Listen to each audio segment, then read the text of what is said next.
Keterampilan bertanya merupakan keterampilan yang harus dimiliki oleh seorang guru untuk mendapatkan respon dari siswa, begitu juga dengan sebaliknya. Pertanyaan yang baik akan menuntun kita ke jawaban yang sesungguhnya. Akan tetapi, pertanyaan yang buruk akan menjauhkan kita dari jawaban yang memuaskan. Pengetahuan dibangun dari rasa ingin tahu manusia yang berwujud pertanyaan. Siswa dapat memperoleh pengetahuan yang bermakna apabila ia melihat ada sejumlah pertanyaan yang membutuhkan jawaban. Guru perlu menciptakan pertanyaan-pertanyaan kritis yang mendorong siswa untuk berpikir mencari jawaban. Tujuan pemberian pertanyaan tersampai kepada siswa, maka guru harus bersikap ramah. Sikap ramah guru dapat dilihat dari penampilannya, ekspresi wajah, dan gerakan badannya. Baiklah, di sini saya akan menjelaskan tentang beberapa komponen keterampilan bertanya. Yang pertama yaitu pemahaman tujuan. Memahami mengapa pertanyaan diajukan dan apa yang ingin dicapai dengan pertanyaan tersebut. Yang kedua yaitu analisis konteks. Menilai situasi, lingkungan, dan orang yang terlibat untuk menentukan pertanyaan yang tepat. Yang ketiga yaitu kreativitas. Kreativitas menghasilkan pertanyaan yang inovatif dan menantang untuk merangsang pemikiran baru. Yang keempat yaitu keterampilan mendengarkan. Keterampilan mendengarkan, menerima tanggapan dengan baik, dan memperhatikan detail untuk mengeksplorasi topik lebih lanjut. Yang kelima yaitu keterampilan berkomunikasi, mengungkapkan pertanyaan dengan jelas dan efektif, menggunakan bahasa yang tepat dan mudah dimengerti. Yang keenam yaitu fleksibilitas, bersedia untuk menyesuaikan pertanyaan sesuai dengan tanggapan dan arah percakapan. Yang ketujuh yaitu kreativitas, menyusun pertanyaan yang mendorong pemikiran kritis dan refleksi serta melalui informasi yang dalam. Yang ketujuh yaitu kritisitas, menyusun pertanyaan yang mendorong pemikiran kritis dan refleksi serta mengenali informasi yang lebih dalam. Nah, itulah tadi beberapa komponen dalam keterampilan bertanya. Assalamualaikum warahmatullahi wabarakatuh. Baiklah, di sini saya akan melanjutkan materi selanjutnya tentang dasar-dasar keterampilan bertanya. Yang pertama yaitu jelas dan mudah dimengerti. Maksudnya di sini yaitu saat seorang guru memberi pertanyaan kepada siswa, pertanyaan tersebut tidak bertele-tele atau membingungkan. Karena pada saat pertanyaan diberi guru kepada siswa, guru fokus mencari jawaban dari pertanyaan tersebut. Jika pertanyaan tersebut membingungkan, siswa sulit mencari makna dari pertanyaan tersebut, sehingga keaktifan dalam proses pembelajaran tidak berjalan dengan lancar. Baiklah, contoh dari pertanyaan yang jelas dan mudah dimengerti yaitu apakah yang dimaksud dengan metamorfosis? Nah, itu merupakan salah satu contoh pertanyaan yang jelas dan mudah dimengerti. Yang kedua yaitu memberi informasi yang cukup untuk menjawab pertanyaan. Maksudnya di sini saat seorang guru memberi pertanyaan kepada murid, pasti sebelum itu guru sudah memberi materi terkait dari pertanyaan tersebut. Materi tersebutlah penjelasan dari pertanyaan yang telah diajukan. Jika seumpamanya seorang guru tersebut kurang memahami atau kurang mengerti dari pertanyaan yang telah diberikan, seorang guru boleh memberi kisi-kisi atau clue dari pertanyaan tersebut, sehingga seorang murid bisa menjawab pertanyaan dengan teliti atau dengan lebih yang. Ketiga yaitu difokuskan pada satu masalah atau tugas tertentu. Maksudnya di sini yaitu saat seorang guru memberi pertanyaan kepada siswa harus fokus pada satu masalah tertentu atau harus fokus pada satu materi. Contoh, hari ini kita belajar tentang metamorfosis. Jadi pertanyaan yang harus diajukan oleh guru harus berkaitan tentang metamorfosis, tidak berkaitan tentang tata surya. Yang keempat yaitu berikan waktu yang cukup kepada anak untuk berpikir sebelum menjawab pertanyaan. Maksudnya di sini seorang guru memberi waktu kepada anak untuk menjawab pertanyaan yang telah diajukan guru tersebut. Contoh, apakah yang dimaksud dengan metamorfosis? Nah, guru tersebut berhenti sejenak sekitar 30 detik.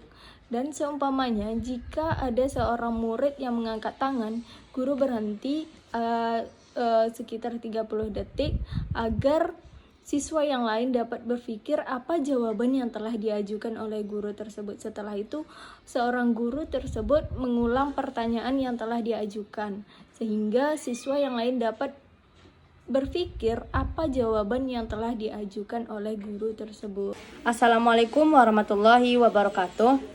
Setelah kita mengetahui pengertian dari keterampilan bertanya, tujuan dari keterampilan bertanya, dan juga dasar-dasar keterampilan bertanya yang baik, sekarang kita akan membahas tentang jenis-jenis keterampilan bertanya.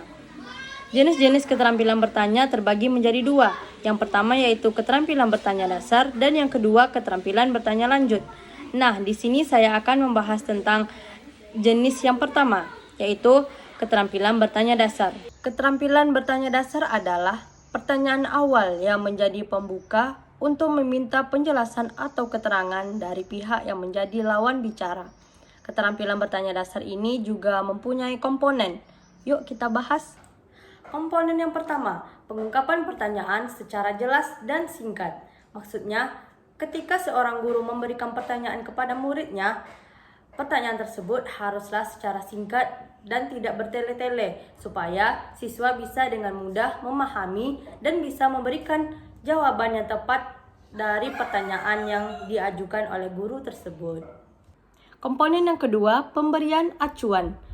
Ada momen pada saat di kelas, saat guru memberikan pertanyaan kepada siswa, siswa tersebut cenderung diam, tidak ada yang menjawab.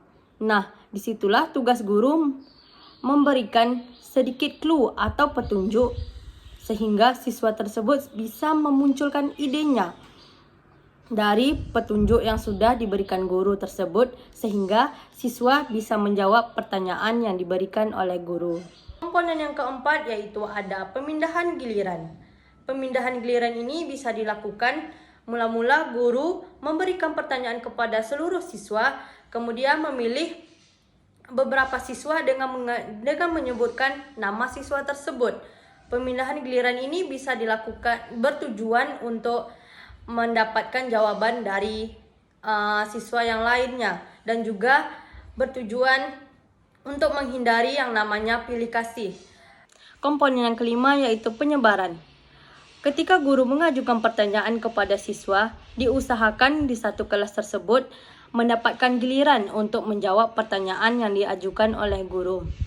Penyebaran ini bisa dilakukan sama halnya dengan pemindahan giliran, yaitu yang bertujuan untuk mendapatkan jawaban dari siswa yang lain, dan juga untuk menghindari yang namanya pilih kasih. Komponen yang keenam yaitu pemberian waktu berpikir.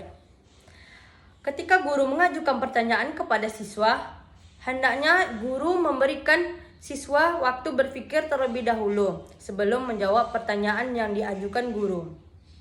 Waktu berpikir ini bisa dilakukan selama 15-30 detik. Setelah itu, baru berikan siswa kesempatan untuk menjawab pertanyaan yang telah diajukan guru tersebut. Komponen yang terakhir yaitu pemberian tuntunan.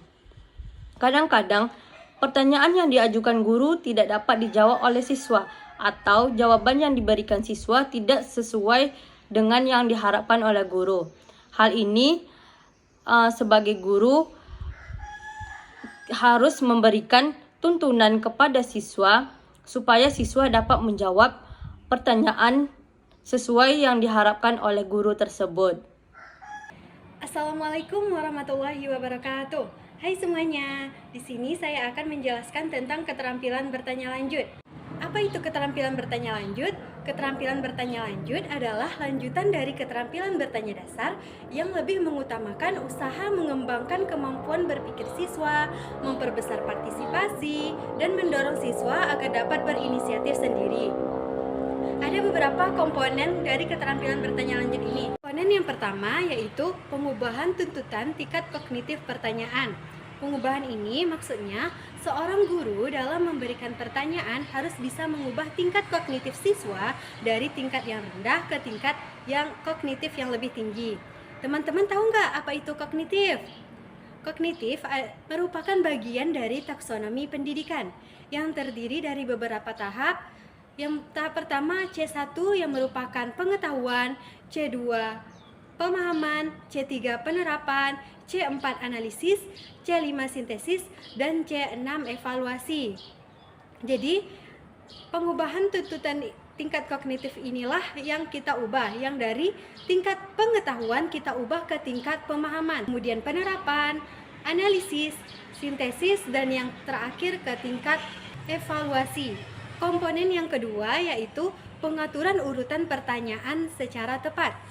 Seorang guru dalam memberikan pertanyaan haruslah memberikan pertanyaan tersebut secara terurut.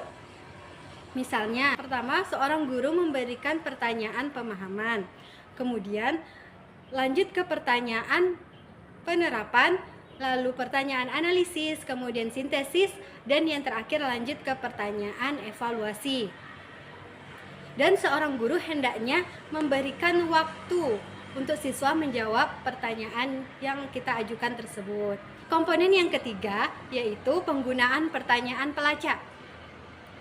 Ada beberapa teknik dalam penggunaan pertanyaan pelacak. Yang pertama ada klarifikasi. Dalam klarifikasi ini, jika ada seorang siswa yang menjawab pertanyaan yang kita ajukan tetapi jawaban yang ia berikan kurang tepat, maka kita sebagai seorang guru harus meminta siswa tersebut untuk mengulang atau menjelaskan kembali jawaban yang telah ia berikan. Contoh pertanyaannya, bisakah kamu menjelaskan sekali lagi apa yang kamu maksud tentang, contohnya saya bertanya tentang tahapan fotosintesis dan siswa tersebut memberikan jawaban, lalu saya jawabannya kurang tepat, maka saya memberikan pertanyaan, bisakah Ananda mengulang atau menjelaskan kembali apa yang Anda maksud dengan tahapan fotosintesis bagian yang ini atau yang bagian yang lainnya. Nah, teknik yang kedua, meminta siswa untuk memberikan alasan. Jadi, ketika ada siswa yang memberikan jawaban atau memberikan pandangan atas suatu hal, maka kita sebagai seorang guru meminta bukti kepada siswa atas pandangan yang ia ajukan tersebut. Contoh pertanyaannya masih seputar tentang fotosintesis tadi. Contohnya, mengapa kamu bisa mengatakan tahapan fotosintesis tersebut seperti itu? Teknik yang ketiga yaitu meminta kesepakatan pandangan. Jadi ketika ada siswa yang memberikan jawaban atau memberikan suatu pandangan, maka kita meminta kepada siswa-siswa lainnya persetujuan atau penolakan atas jawaban yang temannya berikan. Apakah mereka setuju atas jawaban tersebut atau tidak, untuk memastikan kebenaran atas jawaban yang ia berikan. Contoh pertanyaannya, apakah kalian setuju dengan jawaban yang diberikan oleh teman kalian tentang tahapan fotosintesis? Oke, lanjut ke komponen yang keempat, yaitu peningkatan terjadinya interaksi. Ada dua cara untuk meningkatkan terjadinya interaksi. Ya, cara yang pertama, guru mencegah seorang siswa untuk menjawab pertanyaan, tetapi siswa diberikan kesempatan untuk mendiskusikan jawaban tersebut bersama teman-temannya. Cara yang kedua, jika ada seorang siswa mengajukan pertanyaan, guru tidak langsung menjawab pertanyaan tersebut, tetapi melontarkan kembali pertanyaan itu kepada siswa untuk mereka diskusikan secara bersama-sama. Oke, sekian presentasi dari saya. Lebih dan kurang saya mohon maaf. Wabillahi taufiq wal hidayah. Wassalamualaikum warahmatullahi wabarakatuh. Baiklah, saya akan melanjutkan materi dari teman saya, yaitu tentang hal-hal yang perlu diperhatikan saat menggunakan keterampilan bertanya. Itu ada 4 poin. Yang pertama ada kehangatan dan keantusiasan. Kehangatan dan keantusiasan siswa SD adalah faktor penting dalam menciptakan lingkungan belajar yang positif dan efektif. Kehangatan merujuk pada suatu kelas yang ramah, penuh perhatian, dan mendukung, sedangkan keantusiasan mencerminkan semangat dan minat siswa terhadap kegiatan belajarnya. Poin yang kedua ada menghindari mengulang pertanyaan sendiri. Dalam menghindari mengulang pertanyaan sendiri dalam diskusi atau proses pembelajaran bisa dilakukan dengan beberapa strategi. Nah, yang pertama ada mendengarkan dengan seksama. Pastikan Anda benar-benar mendengar jawaban atau penjelasan yang diberikan sebelum mengajukan pertanyaan berikutnya. Nah, yang kedua ada mencatat poin penting. Dalam mencatat poin penting, membuat catatan singkat dari jawaban atau informasi yang diberikan dapat membantu Anda mengingat dan tidak perlu mengulang pertanyaan yang sama. Dalam hal yang ketiga yaitu memberikan waktu berpikir yang cukup. Nah, dalam memberikan waktu berpikir kepada siswa sangat penting untuk membantu mereka memahami materi dan mengembangkan keterampilan berpikir kritisnya. Dan hal yang terakhir yaitu memberikan pertanyaan dengan benar. Dalam memberikan pertanyaan dengan benar adalah keterampilan yang penting yang dapat meningkatkan pemahaman dan keterlibatan siswa. Dalam hal ini ada beberapa poin. Yang pertama ada gunakan pertanyaan terbuka, dan yang kedua ada ajukan pertanyaan berjenjang. Sekian yang bisa saya sampaikan. Lebih dan kurang saya mohon maaf.